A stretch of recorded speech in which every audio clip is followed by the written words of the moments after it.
Very important tip when building rapport. You want to be a thermostat, not a thermometer. I talk about this on a lot of videos. So a thermometer reads the temperature of something and adjusts to that temperature, right? A thermostat sets the temperature and the room adjusts to it, right? You want to be a thermostat. You want to set the temperature. You want to set the tone. You want to set the energy, and you want the prospect or the client to match the energy you set, a positive energy, right? A positive energy, because energy will flow from positive to negative, from warm to cold. You want to set that temperature. You're the thermostat, and they're going to adjust to you. You're not the thermometer. So if they're miserable, you can't be miserable too. If they're being negative, you can't be negative too. If their wall's up, you can't curl up in a ball and fly away. It's fight or flight. You have to fight. So you have to set the temperature. You have to set the energy. Be a thermostat. You have to prime your mind for the no's. The customer is going to say no.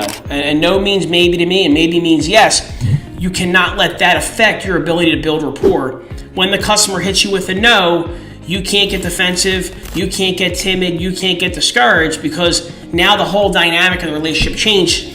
Your job is to build rapport. It's not their job. Their job is really not to meet you halfway either. I mean, your job is to overcompensate for their lack of willingness to build rapport, because this is your job. Their job is to protect themselves. Their job is to defend themselves.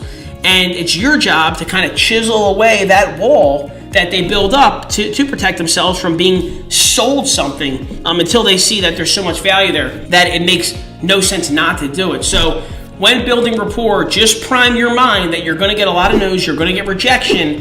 If it happens early in the process, if it happens early in the conversation, don't let it throw you off your game. Understand that it's just part of the game. This is a game that we're playing, and especially if you've had an interaction with a customer before that started off like really bad, they were just kind of like standoffish, they were really reserved, they didn't have any time for you, and then you ended up making a deal with them.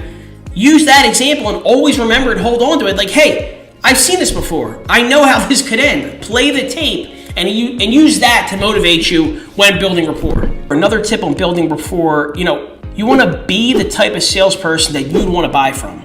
Right? Be the type of salesperson that you'd want to buy from. And that takes reflecting, right? That takes reflecting. Just like in life, a lot of times we're autonomously going through our day-to-day and not really looking at ourselves from an outsider's perspective, right? It is important to take a step back and reflect. Are you acting like the type of person that you'd want to buy something from, right? And really have an honest conversation with yourself.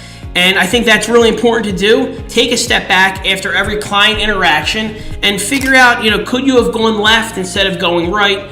Could you have zigged when you should have zagged? And sometimes we're so stuck in the business, in the grind, in the game, in this kind of vicious cycle that we don't take time to take a step back and reflect. But it's really, really, really important to do so. And I think, you'll start to say, oh, you know what? Maybe I could have said that a little bit different. Or you know what? Maybe I couldn't have got a little, as defensive when the customer seemed to be a little mean towards me, right? All of these things, right? Let me next time try not to let the customer, sounding frustrated cause me to be frustrated. Maybe I can, stand firm and maybe I can get them to kind of, come around, towards the end of the conversation. So just reflect, look back as you're working throughout the game, take time to take a step back and reflect on your game.